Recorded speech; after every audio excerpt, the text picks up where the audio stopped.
नमस्कार साथियों, स्वागत है आपका इस प्लेटफॉर्म पर जहां हम विजन आईएएस की मंथली मैगजीन को कवर कर रहे हैं। तो इससे पहले हमने मई और जून की मंथली मैगजीन को कवर किया है और ये हमारा तीसरा जो है जुलाई माह की मंथली मैगजीन है।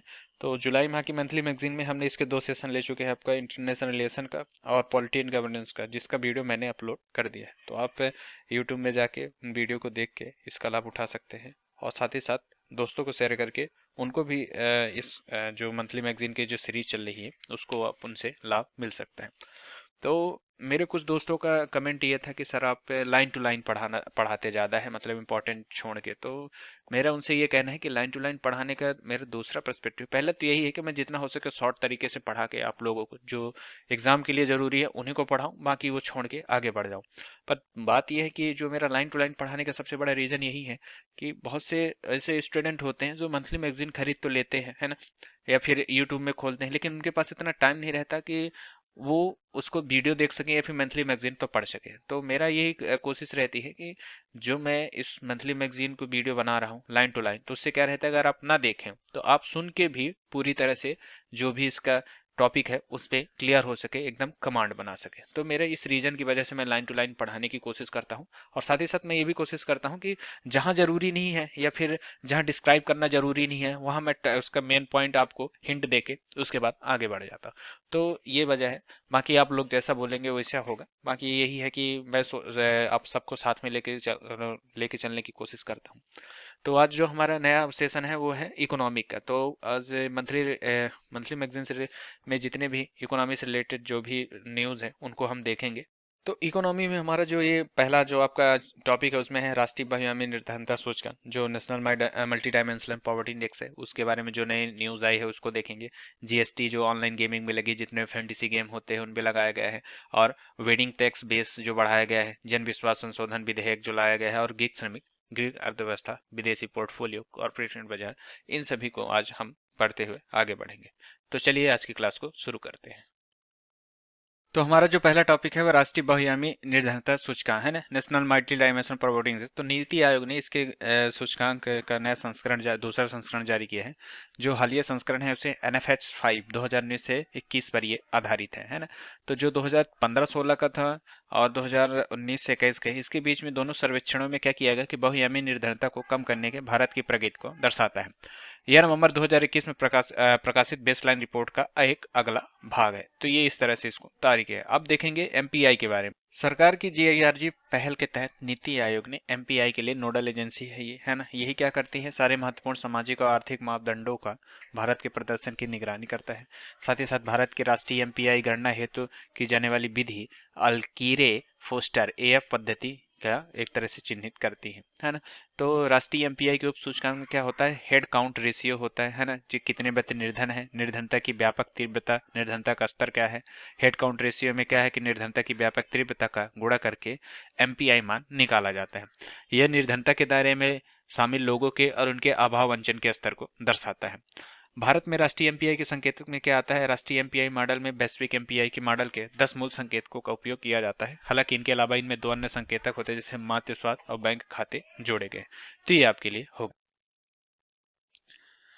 तो ये हो जाएगा आपका स्वास्थ्य में जो संकेतक जी कौन कौन से आयाम है, स्वास्थ्य, शिक्षा, जीवन स्तर, ये 3 आयाम लिए गए हैं। जिसमें क्या किया जाता है, 12 संकेतकों का भारांश किया गया, जैसे पोषण 1/6, बाल एवं किशोर मृत्यु दर 1/12, मातृ स्वास्थ्य 1/12, स्कूल के शिक्षक के वर्ष 1/6, स्कूल अटेंडेंस 1/6। तो इसके तहत इसका पूरा खाका तैयार किया गया है ना। तो रिपोर्ट के प्रमुख बिंदुओं में देखेंगे तो निर्धनता जो है, हेड काउंट रेशियो एच में प्रत्याशित गिरावट आई है। जैसे 2015-16 में, है ना, करीब 24.85% से घटाकर 2019-21 में 14.96% हो गए, है ना। जिससे क्या हो रहा है कि इससे करीब 13.5 करोड़ लोग बहुआयामी निर्धनता के दायरे से बाहर आ गए, है ना। ग्रामीण क्षेत्रों में मौजूद निर्धनता के स्तर में सर्वाधिक तीव्र गिरावट देखी है, जो लगभग 32.5 से घटकर 19% तक आ गई है ना। तो ये हो गया। गरीबी की व्यापकता तीव्रता में सुधार हुआ, एमपीआई मान में सुधार हुआ। सभी 12 संकेतकों में सांख्यिकीय रूप से उल्लेखनीय कमी देखी गई, जैसे पोषण में सुधार, स्कूली शिक्षा के वर्षों, सैनिटेशन और खाना पकाने के ईंधन में एमपीआई मान को कम करने में महत्वपूर्ण भूमिका निभाई है। तो ये पूरा हो गया, है ना। अब राज्यों के प्रदर्शन में देखेंगे तो आपका बिहार, झारखंड, उत्तर प्रदेश, मेघालय और मध्य प्रदेश सबसे अधिक बहुआयामी निर्धनता से प्रभावित आबादी वाले शीर्ष 5 राज्य है। केरल बहुआयामी निर्धन व्यक्तियों की संख्या में सबसे कम है। उत्तर प्रदेश है ना, और बिहार, मध्य प्रदेश, उड़ीसा, राजस्थान में बहुआयामी निर्धनों में के अनुपात में तेज गिरावट देखी गई। बिहार के निरपेक्ष रूप से एमपीआई मान सबसे तेज गिरावट देखी गई। तो ये हो गया, इस तरह ही आपका कंप्लीट हुआ। अब जो हमारा दूसरा आज का टॉपिक है वस्तु एवं सेवा कर, तो हाल ही में जीएसटी 6 सरलीकृत कर दिया गया है। समग्र विकास विजन के साथ 6वां जीएसटी दिवस मनाया गया है ना। तो जीएसटी के बारे में हम जैसे देखेंगे उससे पहले हम देख सकते हैं कि संपूर्ण देश में जीएसटी लागू करने का विचार पहली बार 2000 में प्रस्तुत किया गया था, है ना। ये अप्रत्यक्ष करों पर गठित विजय केलकर टास्क फोर्स द्वारा प्रस्तावित किया गया था।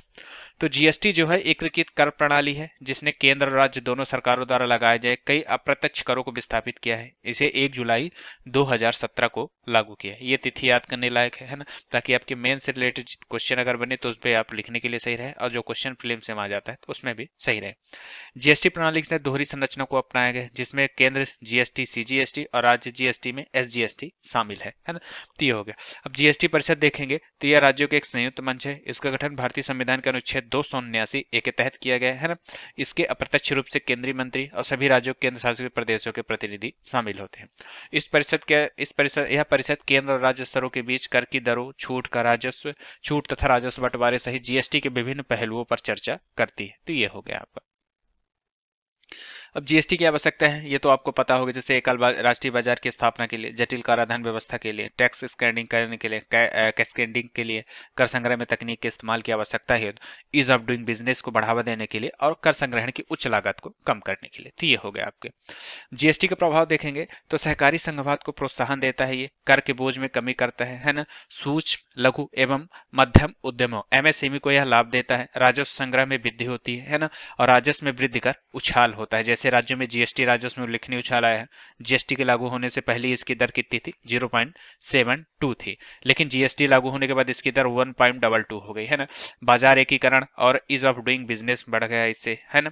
अब जीएसटी के प्रभावी कार्यान्वयन में चुनौतियां कौन कौन सी हैं, तो इसमें हम देखेंगे जैसे आपके पहला है प्रौद्योगिकी खामियां हैं, जिसमें क्या होता है ई वे बिलिंग की प्रणाली को अपनाने के लिए कई प्रकार की बाधाओं का, तकनीकी बाधाओं का सामना करना पड़ता है ना। जीएसटी अपील अधिकरण अनुपस्थिति होती है, जिसमें क्या होता है करदाताओं को हाई कोर्ट का सहारा लेना पड़ता है। करदाताओं के भरोसे में गिरावट आती है, क्योंकि इससे क्या हो रहा है जीएसटी पंजीकरणों को मनमाने ढंग से रद्द करने और अपारदर्शी तरीके से इनपुट टैक्स क्रेडिट की मनाही के खिलाफ देश के विभिन्न हाई कोर्ट्स के करदाताओं द्वारा भारी संख्या में याचिकाएं दायर की गई हैं। कर चोरी और धोखाधड़ी से संबंधित दावे आते हैं ना, जिसके हालिया अभियान में 304 सिंडिकेट का भंडाफोड़ किया गया। इसमें 9000 फर्जी जीएसटी पहचान संख्या और 25,000 करोड़ रुपए के इनपुट टैक्स क्रेडिट के दावे शामिल हैं। अब जो जीएसटी के लिए सुधार किए जा रहे हैं उसमें क्या है, सूचना का साझाकरण किया जा रहा है निधि ईडी जीएसटी नेटवर्क के साथ, है ना, इसका किया जा रहा है। और वर्तमान में जीएसटी की धारा 158 भारतीय दंड संहिता के तहत किसी भी अभियोजन, यहाँ तक कि मौजूदा किसी भी अन्य कानून के दायरे के अधीन आने वाली जानकारी का खुलासा करने की शक्ति प्रदान करता है। सॉरी। प्रौद्योगिकी के उपयोग में वृद्धि, जैसे क्या होता है फील्ड अधिकारियों द्वारा पहचान किए जा रहे डिजिटल उपकरणों से जीएसटी अनुपालन को बेहतर बनाने में मदद मिलेगी। इन डिजिटल उपकरणों के द्वारा क्या हो रहा है कि आईटीसी के सत्यापन, ई वे बिल सत्यापन और एडीवीआईटी द्वारा कार्यवाही किए जाने योग्य है ना। और दूसरा क्या है आपका अप्रत्यक्ष करों द्वारा राजस्व को बढ़ाने हेतु, है ना, तो इससे भी एक मदद मिल सकती है। और साथ ही साथ क्या है कि करदाताओं के आधार को बढ़ाने हेतु और डेटा संचारण की नीति का समर्थन कर देते, और साथ ही साथ पंजीकरण मानदंडों को सख्त बनाकर इसमें सुधार किया जा सकता है। रिटर्निंग फाइल प्रणाली को भी मजबूत किया जा सकता है ना। और आगे की राह में क्या कर दिया जा सकता है कि करों का दर का युक्तिकरण, है ना, कानूनी और प्रशासनिक परिवर्तन, प्रौद्योगिकी का उपयोग करके ई रिटर्न, ई चालान, ई वे बिल, आधार प्रमाणीकरण आदि की सहायता से प्रौद्योगिकी आधारित निगरानी प्रणाली को अपनाया जा सकता है।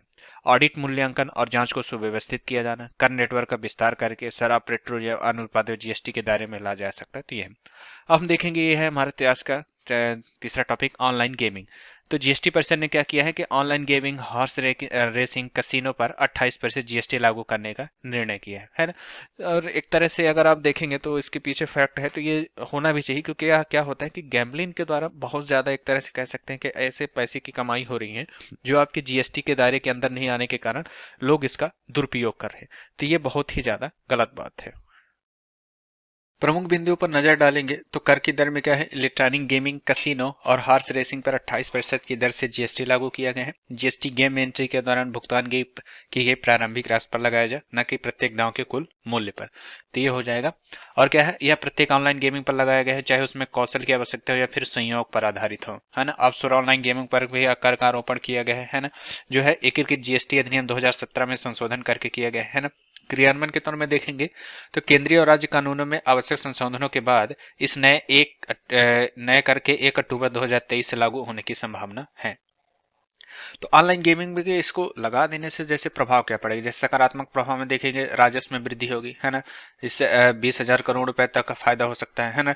नैतिक अवरोध के रूप में कार्य करना, यह गेमिंग उद्योग को विनियमित भी करेगा, जिससे क्या होगा कि एक पॉजिटिव गेमिंग लाया जा सके, जाके न कि ऐसे जिससे अपना यूथ के भविष्य खराब होने के उसमें प्रभाव। नकारात्मक प्रभाव में देखेंगे तो प्रत्यक्ष विदेशी महिला सॉरी इट्स माय फॉल्ट प्रत्यक्ष विदेशी निवेश में यह प्रभाव पड़ेगा, क्योंकि पहले 2.5 बिलियन डॉलर के एफडीआई के गंभीर रूप से प्रभावित कर सकता है ना। इसके अलावा यह निर्णय इस उद्योग में किसी अन्य भावी एफडीआई खतरे को डाल सकता है, और इसमें बिना लाइसेंस वाले ऑपरेटर्स की वृद्धि हो सकती है। तो ये हो जाएगा। अब भारत में ऑनलाइन गेमिंग उद्योग है, तो ये इतना प्रीलिम्स पॉइंट ऑफ व्यू से जानना जरूरी नहीं है, बस ये मेंस के लिए है, पर होगा इसको आप किनारे कर सकते हैं। बस डाटा आपके लिए जितना था उतना आपके लिए जरूरी था। बाकी आगे की राह में आप ये देख सकते हैं कि कानूनी स्पष्टता प्रदान करने या विनियमित करने को बहुत आवश्यकता है। जैसे केंद्र सरकार द्वारा एक मॉडल कानून बनाने के लिए अनुच्छेद 248 के तहत आवश्यक सत्यों का उपयोग किया जाना चाहिए। ऑनलाइन गेमिंग कंपनियों में पारदर्शिता को सुनिश्चित करना चाहिए, है ना। घाटे की भरपाई के लिए गेम खेलते रहने की प्रवृत्ति पर भी अंकुश लगाना चाहिए, कि एक निश्चित राशि आप लगातार अगर हार जाते हैं तो उससे आगे फिर आप उस गेम को नहीं खेल सकते, या फिर उस ऐप में ये कोई भी गेम नहीं खेल सकते। तो इसका जब पाबंदी रहेगी तो जैसे लोग मतलब गेम के चक्कर में अपना सब कुछ हार जाते हैं या फिर नुकसान लंबा कर लेते हैं, जिससे उनके घर बेचने तक की नौबत आ जाती है, तो वो ना हो पाए। तो इस तरह का किया जा सकता है। अब देखेंगे वाइडिंग टैक्स बेस क्या होता है। ये तो क्या है, कर आधार को विस्तृत करने के 3 व्यापक सिद्धांतों, पारदर्शिता, निष्पक्षता और करदाता अनुकूल व्यवस्था को पालन करने के लिए कहा है ना। इसमें वर्तमान स्थिति में देखेंगे तो जीडीपी की तुलना में कर का अनुपात वित्त वर्ष 2023 में 11.1% है ना। प्रत्यक्ष कर 6% है, अप्रत्यक्ष कर 5.1% है ना। यह उभरती बाजार अर्थव्यवस्था के दौरान 21% और ओईसीडी के औसत 34% से भी काफी कम है। आईटीआर दाखिल करने वाले कुल जनसंख्या 5.3% है ना। निवल प्रत्यक्ष कर संग्रह में साल दर साल वृद्धि रहेगी। केंद्रीय प्रत्यक्ष कर बोर्ड के अनुसार यह वित्त वर्ष 2023 में 17.67 से बढ़कर 16.61 लाख करोड़ हो गया है। अब कम करके आधार के कारण क्या है, इसमें देखेंगे तो बृहद आकार के अनौपचारिक क्षेत्र का उपस्थित होना, है ना। जिससे क्या होता है, लेन देन अक्सर नकदी में किया जाता है। कृषि आय पर छूट दी जाती है ना। यह 60% भारतीयों के लिए आय का प्राथमिक स्रोत है। कर मुकदमेबाजी की अधिक घटनाएं होगी, और तकनीकी विशेषज्ञ संसाधनों को और वित्तीय जनशक्ति की कमी, इससे क्या हो, परिणाम स्वरूप शासन प्रशासन में कम उपाय किए जा रहे हैं। तो ये हो जाएगा। अब क्या है कि कर आधार को बढ़ाने के लिए सरकार के द्वारा उठाए गए कदम है, जैसे पारदर्शिता, ताकि बैंकों की सहायता से औपचारिक लेन देन हो सके। वस्तुनिष्ठता में क्या होगा, नए डेटा सेट की शुरुआत, जैसे लाभांश ब्याज, टीडीएस कोड की शुरुआत, और करदाता अनुकूलन व्यवस्था, जिससे क्या हो, सरलीकृत आयकर व्यवस्था और आईटी रिटर्न के फॉर्म को शुरू करना। तो ये हो जाएगा आपके लिए। अब देखेंगे जन विश्वास संशोधन विधेयक 2023, ये क्या है ना। तो ये है, संसद ने जन विश्वास 2023 पारित किया है ना। इस विधेयक के जरिए क्या है, is of living and is of doing business को बढ़ावा दिया जाएगा। तो ये हो जाएगा। अब इस विधेयक में नजर डालेंगे तो क्या है कि आपके कम से कम 42 केंद्रीय कानूनों को दायरे में आने वाले 180 प्रकार के कृत्यों को गैर आपराधिक बना दिया गया है ना। कुछ प्रावधानों में कई प्रकार के जुर्माने को दंड को भी बदलने का प्रावधान दिया गया है ना। और भारतीय डाकघर अधिनियम 1898 के तहत वर्णित सभी प्रकार के अपराधों एवं दंडों को खत्म कर दिया गया है। और साथ ही साथ किया गया शिकायत निवारण और अपीली तंत्र में परिवर्तन किए गए हैं ना, ताकि दंड निर्धारित करने या एक से अधिक निर्णय करने वाले अधिकारियों की नियुक्ति का भी प्रावधान किया जा सके। और ये हो गया। अब कानून नीतियों में भारत में जम डू बिजनेस कैसे प्रभावित करता है, मतलब जो अपने कानून है, जो एक तरह से किसी भी बिजनेस को शुरू करने में प्रभाविता में देखा जाता है।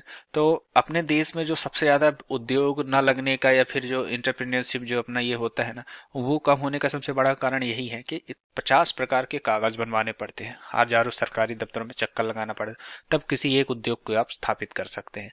और इसमें भी सरकार का उतना सपोर्ट नहीं रहता। जबकि आप जर्मनी में देखेंगे या फिर स्कैंडिनेवियन कंट्री में देखेंगे तो वहाँ आपको ईज ऑफ डूइंग बिजनेस इतना सरल है। आप सिंगापुर चले जाइए, है ना, यहाँ आप इतनी आसानी से उद्योग धंधे लगा सकते हैं कि विश्वास नहीं कर पाएंगे। वहां कागजी कार्यवाही का इतना ज्यादा लोड नहीं रहता है जितना अपने यहाँ रहता है ना। तो ये क्या है, विनियामकी कोलेस्ट्रॉल की भूमिका निभाना, है ना। उदाहरण के लिए 150 कर्मचारी वाले एमएसएमई में प्रतिवर्ष 500 से 900 नियमों का पालन करना पड़ता है, जिसके उसके लिए भारी आर्थिक लागत भी वहन करनी पड़ती है ना। कारावास से संबंधित उपधाराएं भी होती है। 5 कानूनी उपधाराओं से लगभग 2 में सजा का प्रावधान किया गया है ना, जिससे क्या होता है कि लोग बाग कोई भी उद्योग या फिर इस एमएसएमई उद्योग लगाने से डरते हैं।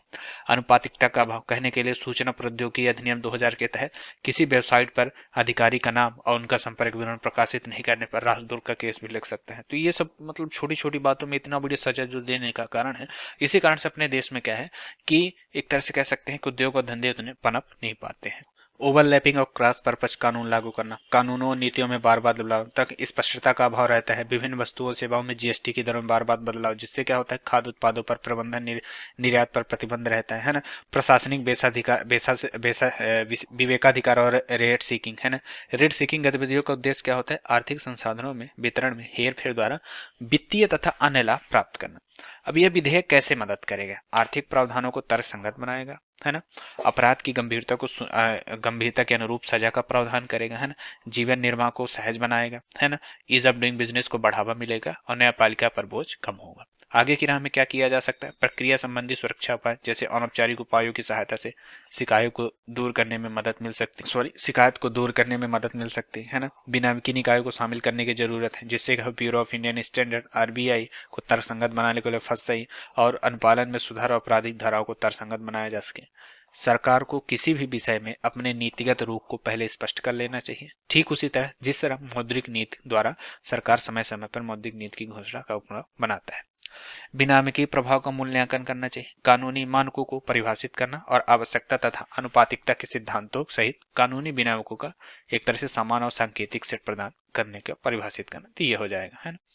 कानूनों के भीतर सनसेट क्लाउज पहले से प्रावधान होना चाहिए, तो ये हो जाएगा। और दूसरा क्या है कि इसमें पूर्व निर्धारित इसमें प्रशासनिक जवाबदेही और प्रभावी मूल्यांकन सुरक्षित हो सके, तो ये हो जाएगा।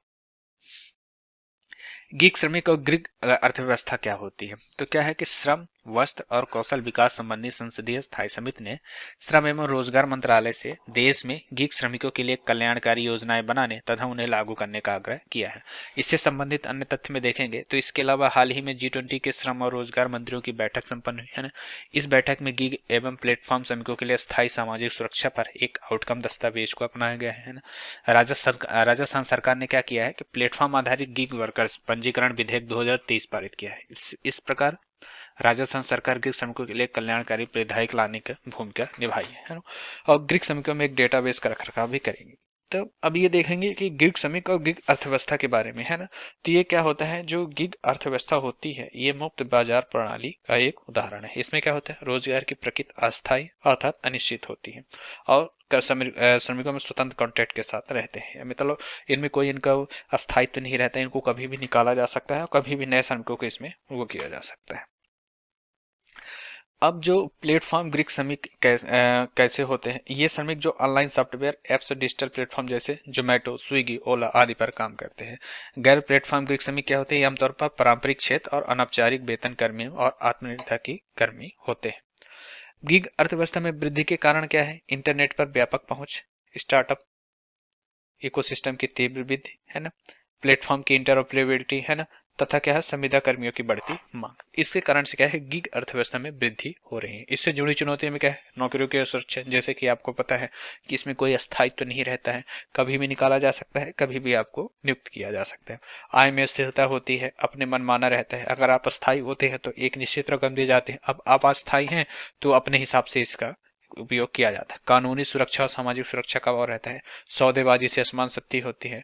भुगतान से जुड़ी समस्याएं, प्रशिक्षण और अपस्किलिंग, ये सब होता है। और सामाजिक कलंक, गिग कार्य को काम करना उसे एक सामाजिक कलंक के रूप में देखते हैं।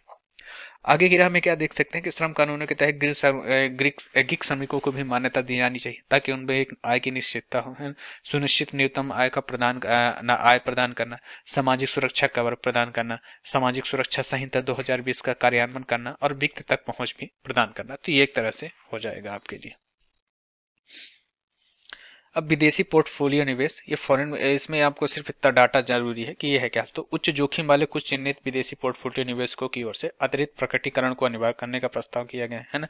तो एफपीआई की श्रेणियां क्या होती है? श्रेणी 1 में क्या आता है? सरकार और सरकार से संबंधित विदेशी निवेशक जैसे केंद्रीय बैंक, सॉवरेन वेल्थ बॉन्ड, है ना। श्रेणी 2 में क्या आते हैं? ऐसे फंड जिनका आधार काफी व्यापक है और समुचित रूप से विनियमित है।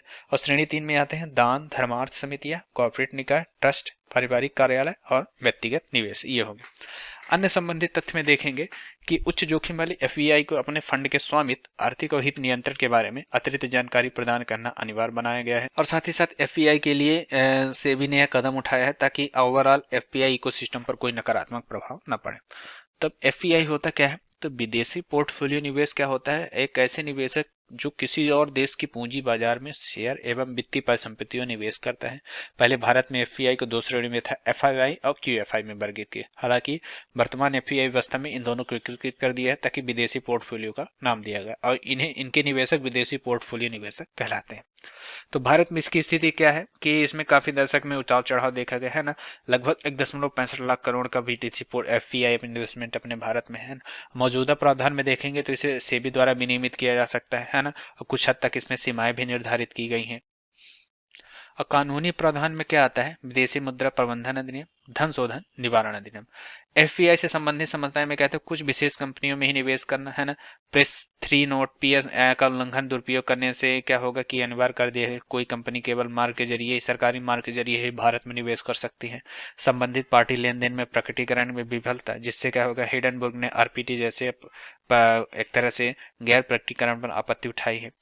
जैसे आप समझ सकते हैं हिडनबर्ग रिपोर्ट क्या है। यही एक वो रिपोर्ट है जिसने अडानी को एक तरह से नंबर 1 से इतने नंबर नीचे ला दिए है कि अब वो उतना ऊपर भी उठ नहीं सकते हैं।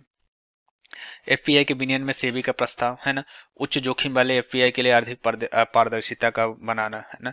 और साथ ही साथ क्या करना कि किसी भी कॉर्पोरेट समूह में अपने एएमओ के 50% हिस्सा बनाए रखना और उच्च जोखिम को प्रकटीकरण देना।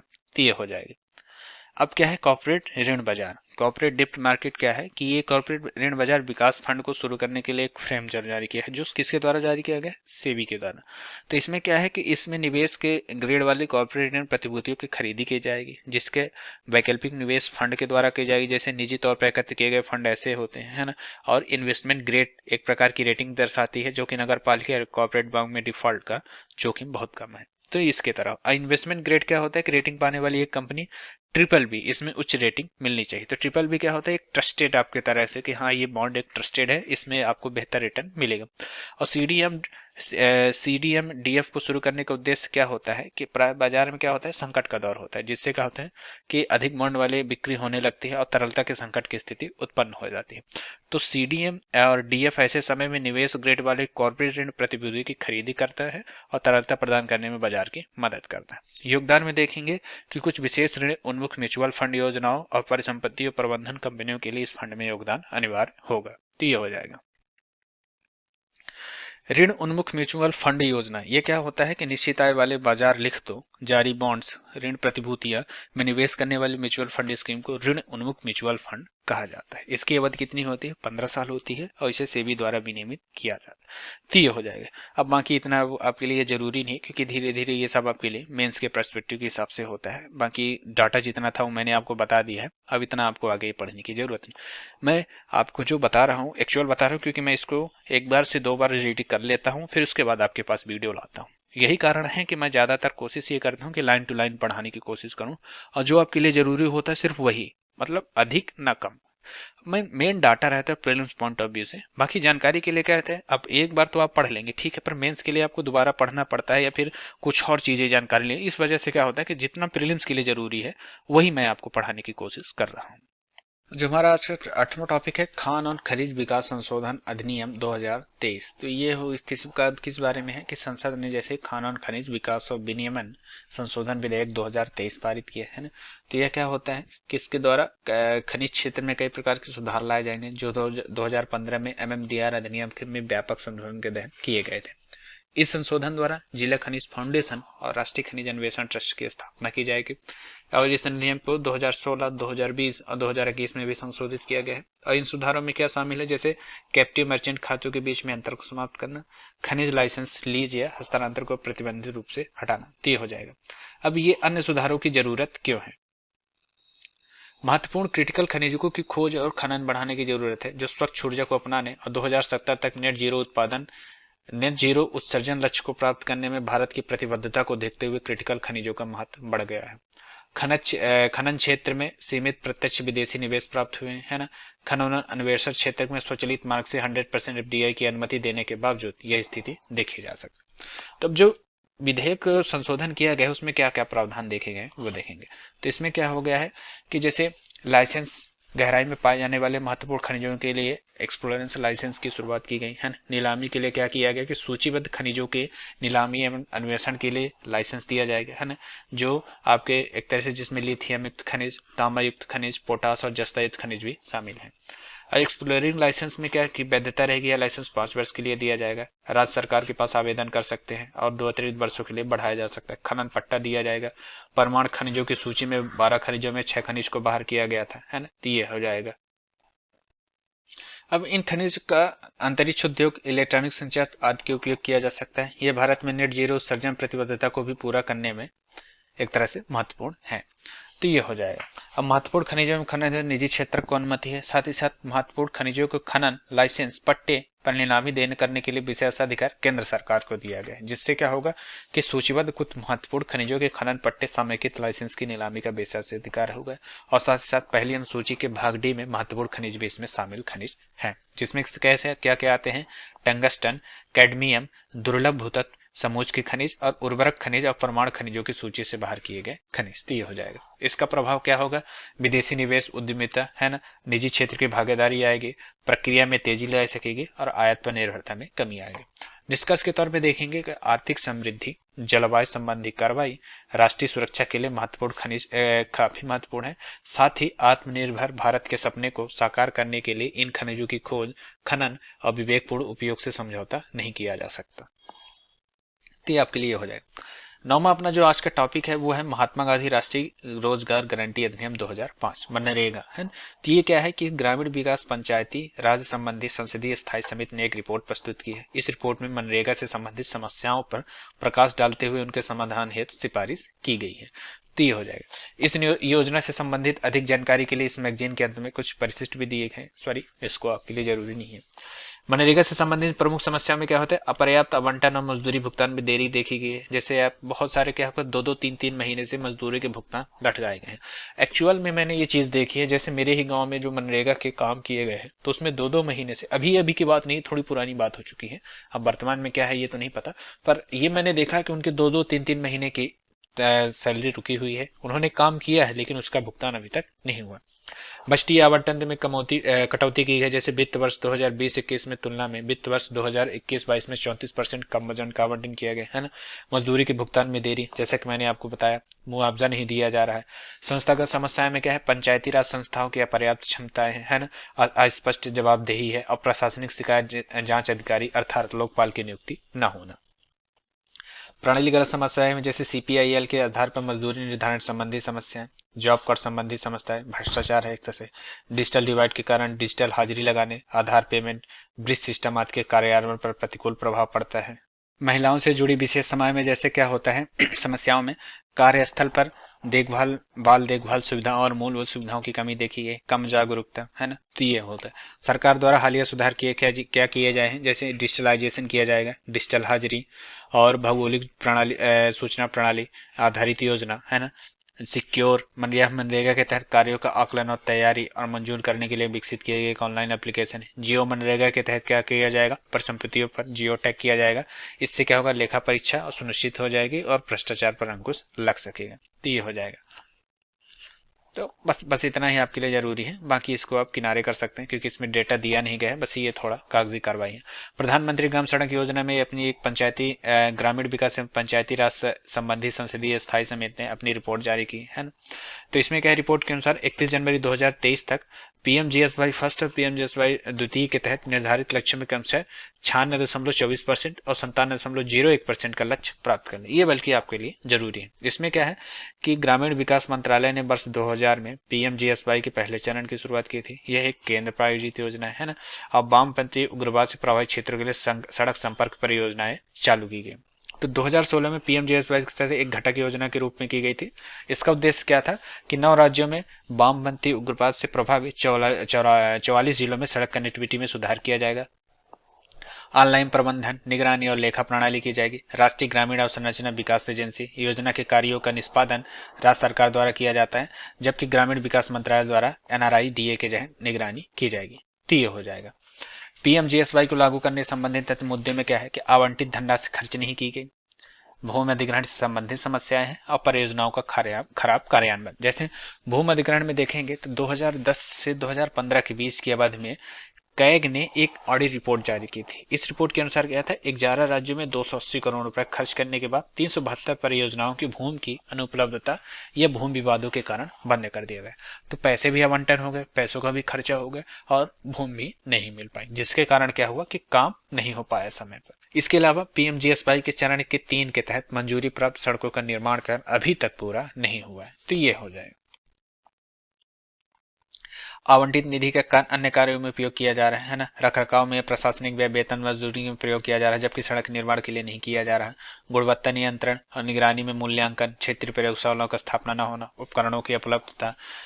और आगे की राह में देखेंगे कि स्टाफ प्रशिक्षण में उनका ट्रांसफर किया जाए ताकि लेखांकन प्रणाली में डेटा अपडेट करने के लिए उत्तरदायी कर्मचारियों को प्रणाली के अलग अलग मॉड्यूल समय के संबंध में प्रशिक्षित किया जा सके। राज्य द्वारा OMMAS पर जानकारी को अपडेट करना चाहिए। कार्यान्वयन एजेंसी हितधारकों से परामर्श, गुणवत्ता नियंत्रण प्रणाली और अन्य कार्यों से आवंटित निधि के उपयोग को रोकना। तो ये हो जाएगा। राष्ट्रीय कृषि एवं ग्रामीण विकास बैंक नाबार्ड ऑनलाइन प्रबंधन, निगरानी और लेखा प्रणाली। राष्ट्रीय ग्रामीण अवसंरचना विकास एजेंसी के द्वारा क्या किया जाएगा कि योजना के कार्यों का निष्पादन राज्य सरकार द्वारा किया जाएगा, जबकि ग्रामीण विकास मंत्रालय द्वारा NRIDA के जरिए इसकी निगरानी की जाएगी। तो ये हो जाएगा। अभी पीएमजीएसवाई के 3 चरण में इसको पूरा बताया गया है कि क्या क्या उद्देश्य है किसका, है ना। तो जो पीएमजीएसवाई थर्ड है, जो 2019 में आरंभ किया गया था, ये मार्च 2025 तक चलेगा। इसका लक्ष्य क्या है, रूट्स मेजर रूरल लिंक का अपग्रेडेशन, 1,25,000 किलोमीटर के मौजूदा ग्रामीण सड़क नेटवर्क को एक दूसरे से जोड़ना, और ये सड़क गांवों को निम्नलिखित में जोड़ते हैं, जैसे ग्रामीण कृषि बाजार, है ना, उच्चतर माध्यमिक विद्यालय, अस्पताल आदि में। अब इसको लागू करने में संबंधित मुद्दे में जैसे इसको हमने पढ़ चुके हैं, इसके बारे में पूरा। अब इससे आगे है कि आवंटित निधि का अन्य कार्यों में उपयोग किया जाएगा। गुणवत्ता नियंत्रण का मूल्यांकन, ये हो गया आपके लिए, है ना। आगे की राह में ये हो जाएगा। अब जो हम ये देखेंगे कि राष्ट्रीय कृषि एवं ग्रामीण विकास बैंक नाबार्ड, ये क्या है कि नाबार्ड ने भारत की ग्रामीण अर्थव्यवस्था की रीढ़ के रूप में काम किया है ना। तो ग्रामीण अर्थव्यवस्था की रीढ़ के रूप में नाबार्ड की भूमिका में देखेंगे तो ये लक्ष्योन्मुख पहलों को सहायता से एक सशक्त और वित्तीय रूप से समावेशी ग्रामीण भारत का निर्माण करता है ना। इससे प्रोत्साहन एवं विकास दिया जाता है ताकि देश की ग्रामीण अवसंरचना विकास निधि के तहत लगभग 5 लाख करोड़ रुपए स्वीकृत किए गए, जो RIDF को नाबार्ड के तहत सूचित किए गए। वाटरशेड विकास निधि और जनजाति विकास निधि आजीविका हेतु अन्य महत्वपूर्ण प्रयास हैं, जैसे वाडी मॉडल या जनजाति या जनसंख्या की आजीविका के लिए किया गया एक महत्वपूर्ण प्रयास है। इसकी मुख्य विशेषता है कि देश जनजाति, गैर जनजाति और खनन प्रभावित क्षेत्रों में संधारणीय कृषि, सामाजिक सशक्तिकरण, स्वास्थ्य और महिला सशक्तिकरण में सुधार करना, पुनर्वित्तीयन करना, ताकि जिससे क्या हो, ग्रामीण अर्थव्यवस्था में 20 लाख करोड़ रुपए का वित्त प्रदान किया जा सके। ग्रामीण वित्तीय संस्थानों को मजबूत बनाना, 8 लाख करोड़ रुपए ग्रामीण अर्थव्यवस्था में निवेश किए गए, है ना। तो ये नाबार्ड ग्रामीण सहकारी बैंक और क्षेत्रीय ग्रामीण बैंकों का निरीक्षण करता है ना। नाबार्ड के अतिरिक्त क्या है कि अनुभवी एजेंसियां मिलकर भारत की ग्रामीण ऋण प्रणाली, वितरण प्रणाली का निर्माण करती हैं, जिससे वाणिज्यिक बैंक, RRB, सहकारी समितियां, लघु विकास बैंक, SFB, गैर वित्तीय बैंकिंग वित्तीय कंपनियां, सूक्ष्म वित्त कंपनी, स्वदेशी बैंकर आदि। अब वर्तमान संस्थागत ग्रामीण ऋण प्रणाली से संबंधित मुद्दे में देखेंगे ऋण वितरण में क्षेत्रीय असंतुलन, है ना। भूमि ज्योत के आधार पर समानता हो रही है, जैसे लघु और सीमांत किसानों को कर्म ऋण प्राप्त होता है। इसका मुख्य कारण क्या है, कुल ऋण वितरण में RRB और सहकारी समितियों की हिस्सेदारी का कम होना। ऋण वितरण में लैंगिक असमानता है ना, नौकरशाही से जुड़ी बाधाएं और लाल फीताशाही, या प्रत्यक्ष रूप से किसानों को ऋण महंगे और गैर संस्थागत स्रोतों पर अधिक निर्भर रहने के लिए विवश करता है। आगे की राह में देखेंगे कि लैंड लीज मार्केट, यह क्या है, भूमि अभिलेखों का कंप्यूटरीकरण कर जैसे बाजार को सुव्यवस्थित करने में जानकारी उपलब्ध कराएगा जिससे अतिरिक्त सहायता प्रदान की जा सकेगी। क्षेत्रीय असमानता को दूर करना, क्रेडिट गारंटी, एक क्रेडिट गारंटी बनाई जाएगी जो क्या है, सूक्ष्म लघु उद्योगों के लिए सहायता करेगी। और समग्र ग्रामीण विकास, ये एक तरह से आपके लिए नाबार्ड का होगा। हमारा जो आज का 12वां टॉपिक है वो लाइफ स्टॉक सेक्टर, पशुधन क्षेत्र। तो क्या है, पशुपालन एवं डेयरी विभाग ने पशुधन क्षेत्र के लिए पहली गारंटी क्रेडिट गारंटी योजना शुरू की है ना, जो डीएएसडी मत्स्य पालन, पशुपालन और डेयरी मंत्रालय के अंतर्गत आता है। तो इससे संबंधित अन्य तथ्य में क्या होता है कि यह योजना पशुपालन और संरचना विकास निधि के अधीन है ना। यह पशुधन के क्षेत्र में संलग्न एमएसएमई को सुचारू रूप से ऋण प्राप्त करता है, प्रदान करता है ना। और डीएएसडी ने 100 से 50 करोड़ रुपए के क्रेडिट गारंटी फंड ट्रस्ट की स्थापना की है ना। यह एमएसएमई को प्रदान किए जाने वाले ऋण के अधिकतम 25% भाग का क्रेडिट गारंटी कवरेज प्रदान करेगा। तो ये इतना हो गया, बस इसमें इतना ही आपको जानना जरूरी है। बाकी जैसे इसमें क्या दिया है कि भारतीय मवेशियों का औसत वार्षिक दूध उत्पादन 1172 किलोग्राम है, जो वैश्विक औसत का मात्र 50% है ना। पशु आहार एवं चारे की कमी, विश्व के कुल पशुधन का लगभग 10.7% भाग भारत में है, जबकि चारे की उपलब्धता 2% तीन है। ये अक्सर ऐसे एक मेंस की राइटिंग के लिए सही रहेगा। राज्य द्वारा पर्याप्त सहायता उपलब्ध न होना, कुल कृषि में पशुधन क्षेत्र का योगदान 25.6% है। वहीं दूसरी ओर किसी संबंध क्षेत्र पर किए जाने वाले सार्वजनिक व्यय का केवल 12% ही भाग है। ये हो जाएगा, बाकी इसमें अब ज्यादा जरूरी नहीं है। अब देखेंगे प्राइसिंग ऑफ एग्रीकल्चर प्रोड्यूस। तो जैसे हमने देखा होगा कि टमाटर की कीमत वर्तमान समय में बहुत ज्यादा बढ़ गई थी है ना, जो क्या था, अनियमित मौसमी दशाएं के कारण हुआ था। ग्रीष्म ऋतु में अपेक्षाकृत उच्च तापमान और असमान रूप से कम वर्षा, तेज वर्षा के कारण टमाटर की पैदावार प्रभावित हुई थी, जिस कारण से क्या हुआ था कि वर्तमान समय में टमाटर ग्रेड 200 से 250 किलो चला गया था, प्रति किलो चला गया था है ना। अप्रैल मई के दौरान टमाटर की कीमतों में वृद्धि हुई थी है ना। विभिन्न स्तरों पर किसानों ने ऊंची कीमतों वाले अन्य फसलों की ओर रुख कर लिया था, जिससे क्या होता है, लोगों ने टमाटर पर ध्यान कम दिया और अन्य सब्जियों पर ध्यान दिया फसलों पर, जिस कारण से इसकी कीमत अचानक से बढ़ी है ना। वायरस का प्रभाव, जैसे महाराष्ट्र में टमाटर की फसल में कुकुम्बर मोजेक वायरस हमलों से प्रभावित हुई, वहीं कर्नाटक और अन्य दक्षिण भारतीय राज्यों में इसमें टोमेटो मोजेक वायरस प्रभावित हुआ, जिससे क्या हुआ कि अगर इसका सही समय पर उपचार न किया जा सके तो यह वायरस लगभग 100% फसल को क्षति प्रदान कर सकते हैं। तो ये हो जाएगा है ना। अब ये देखेंगे कृषि उपज में मूल्य निर्धारण में चुनौती है। जलवायु परिवर्तन है ना, इसका कृषि क्षेत्र उपज एवं उत्पादन पर नकारात्मक प्रभाव पड़ता है। इनपुट सब्सिडी और मुद्रास्फीति, एमएसपी खरीद प्रक्रिया में विकृति। 22 फसलों के लिए एमएसपी की घोषणा की जाती है, लेकिन वास्तविक रूप से केवल चावल और गेहूं ही बड़े पैमाने पर खरीदा जाता है। इसके परिणाम स्वरूप किसानों को केवल छोटा सा हिस्सा ही लाभ उठा पाते हैं। फसल रोग में क्या होता है कि विभिन्न रोगों के कारण या तो फसल नष्ट हो जाती है या निम्न गुणवत्ता वाली उपज प्राप्त होती है। तो ये हो जाएगा। वैश्विक बाजार का प्रभाव, रूस यूक्रेन संघर्ष, जिसके कारण क्या हो रहा है कि मांग और आपूर्ति में तेजी से परिवर्तन होता है। उपलब्धता और संरचना में प्रौद्योगिकी, मशीनी उपकरणों का कम प्रचलन, मौसम की आंकड़ों का उपयोग, वैज्ञानिक उत्पादन के तरीके, फसल कटाई के बाद की अवसंरचना, प्रसंस्करण और परिवहन संबंधी सुविधाएं। मूल्य निगरानी और नियंत्रण तंत्र के लिए क्या किया जाए कि मूल्य निगरानी प्रभाग है ना, उपभोक्ता मामलों के लिए विभाग के लिए गठित मूल्य निगरानी प्रभाग चयनित है ना, आवश्यक वस्तुओं की कीमतों में निगरानी करता है। यह निवारक उपाय के लिए अग्रिम फीडबैक भी देता है ना, और बाजार हस्तक्षेप योजनाओं को लागू करता है ताकि अस्थायी राहत दिया जा सके।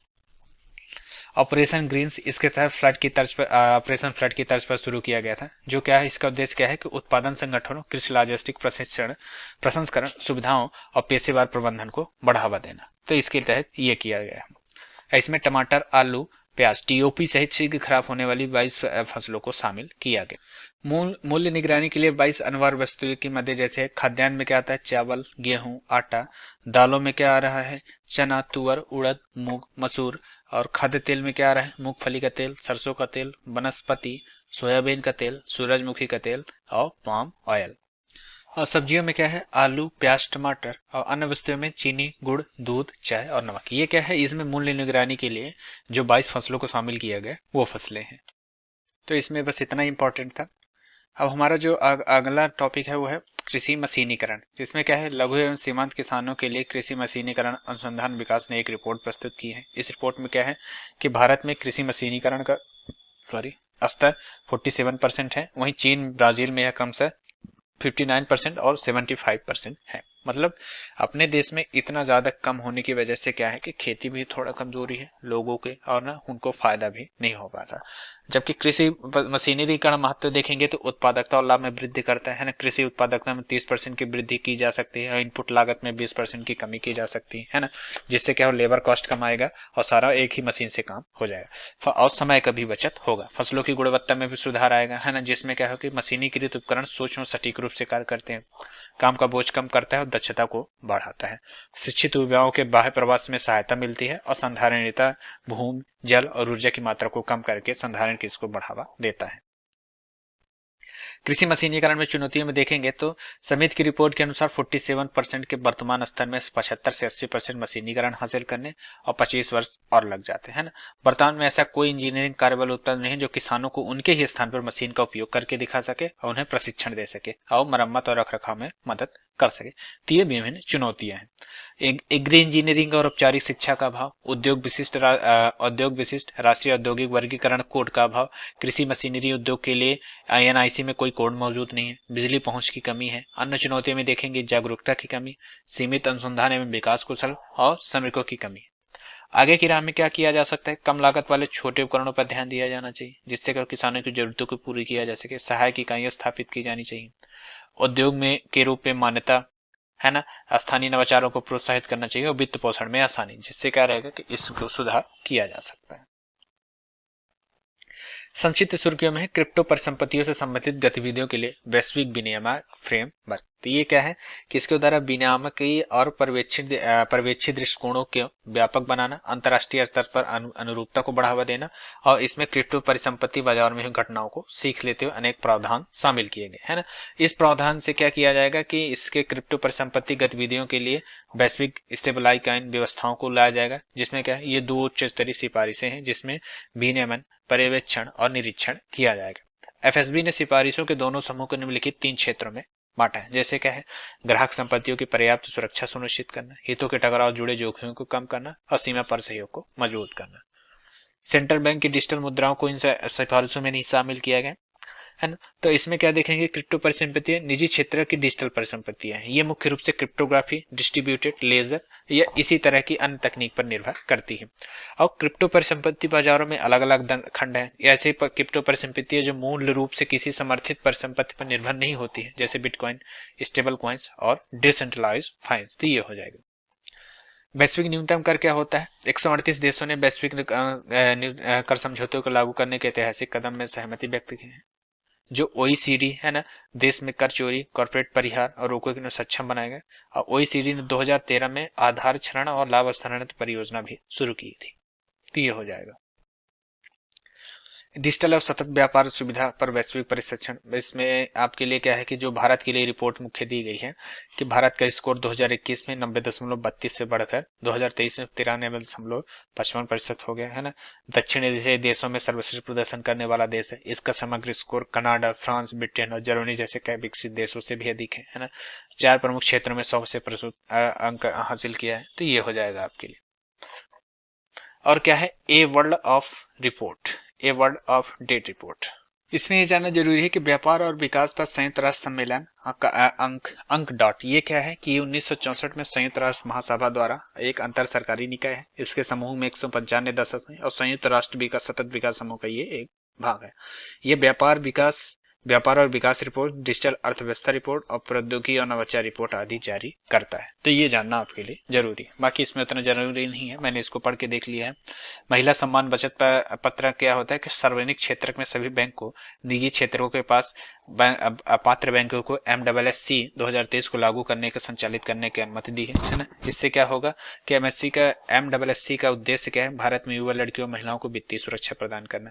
तो एक तरह से ये लघु बचत योजना है जो 31 मार्च 2025 से पहले उसका खाता खोला जा सकेगा। तो ये है। इसमें ब्याज दर जो रहेगी 7.5% रहेगी और निवेश की जाने वाली न्यूनतम राशि 100 रुपए है और 100 गुणक में कोई भी राशि निवेश की जा सकती। तो ये बस इसमें है। ट्विन बैलेंस शीट समस्या, ये आपके लिए जरूरी है। तो केंद्रीय मंत्री ने क्या कहा कि भारतीय अर्थव्यवस्था में ट्विन बैलेंस समस्या बाहर निकल गई है। अब ये कितना सच है ये तो आने वाला समय ही बताएगा, बाकी ऐसा कहा जा रहा है। ट्विन बैलेंस शीट की समस्या से ऐसा कंपनियों और बैंकों दोनों की पहले की संकटग्रस्त बैलेंस शीट है ना। तब कंपनियों पर कर्ज बोझ अधिक था, लेकिन उसे चुकाने के लिए उनके पास पर्याप्त साधन नहीं था। उस समय बैंक भी गैर निष्पादित परिसंपत्तियों एनपीए बोझ तले दबे हुए थे। जैसे 2016-17 में आप देखेंगे कि लगभग 12% तक पहुंच गया था, है ना। किसी अर्थव्यवस्था में ट्विन बैलेंस शीट का समस्या एक मानक पथ का अनुसरण करती है।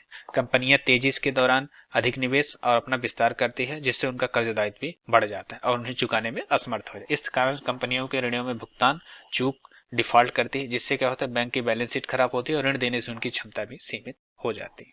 तो ये हो जाएगा। केंद्रीय सूचना प्रबंधन प्रणाली, ये आपके लिए कोई वो नहीं है।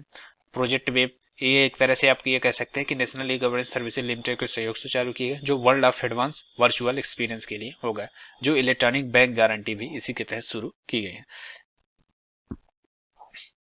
एक्सपोर्ट है ना, निर्यात तैयारी सूचकांक क्या है कि ईपीआई ने इंस्टीट्यूट ऑफ फॉर कॉम्पिटिटिवनेस के सहयोग से जारी किया है ना, जो 2022 के दौरान भारत के निर्यात प्रदर्शन का व्यापक विश्लेषण प्रस्तुत करेगा। साथ ही इसे विशेष क्षेत्र के और जिला स्तरीय पर निर्णय के लिए उल्लेखित करेगा। ईपीआई के 4 प्रमुख स्तंभ में क्या है, नीति, व्यवसाय परितंत्र, निर्यात परितंत्र और निर्यात प्रदर्शन। ये है, बस इतना इसमें जानना जरूरी है और इससे अधिक नहीं।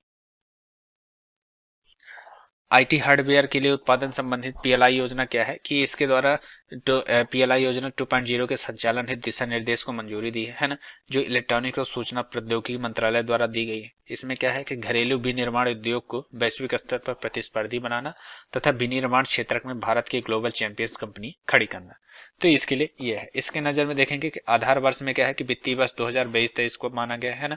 पात्र उत्पाद में क्या है, भारत में विनिर्मित टारगेट सेगमेंट के अपने उत्पाद और सचिवों का अधिकार प्राप्त समूह इस योजना की निगरानी करेगा। इसकी अवधि कितनी होगी, 6 वर्ष। प्रोत्साहन दावों के लिए पात्रता मानदंड रहेगी। टारगेट से सेगमेंट की वस्तुओं की बिक्री पर प्रोत्साहन दिया जाएगा। भूमि सम्मान पुरस्कार, ये ग्रामीण विकास मंत्रालय द्वारा दिया जाता है। ये पुरस्कार डिजिटल इंडिया भूमि अभिलेख आधुनिकीकरण कार्यक्रम के तहत उनकी उपलब्धियों पर दिया जाएगा, जो केंद्रीय क्षेत्र की एक योजना है। बस इसमें इतना जानना जरूरी है। सांख्यिकी संबंधी स्थायी समिति ये भी नहीं। औद्योगिक लाइसेंस हम पढ़ चुके हैं। इलेक्ट्रॉनिक मालवाहक वाहन, इसको भी उतना जरूरी नहीं है। ये अगले महीने इसके जो रिलेटेड से जितने भी वो आएंगे वो हम उसको पढ़ेंगे। तो इस तरह से हमारा ये आज का ये सेक्शन कंप्लीट होता है। अगले सेशन में इसके आगे का पढ़ेंगे। जैसे आपका एक टेस्ट कह सकते हैं कि इकोनॉमिक तो ये अपना कंप्लीट हो गया है। अब पढ़ेंगे ज़्यादा से ज़्यादा आपका एनवायरनमेंट से पढ़ेंगे और साइंस से टेक्नोलॉजी, इस तहत इसको कंप्लीट करेंगे। तो आपको ये सेशन कैसा लगा आप हमें कमेंट के माध्यम से बता सकते हैं और ज़्यादा से ज़्यादा लोगों को शेयर करें ताकि उनको भी इसका लाभ मिल सके। धन्यवाद आप सभी लोगों का।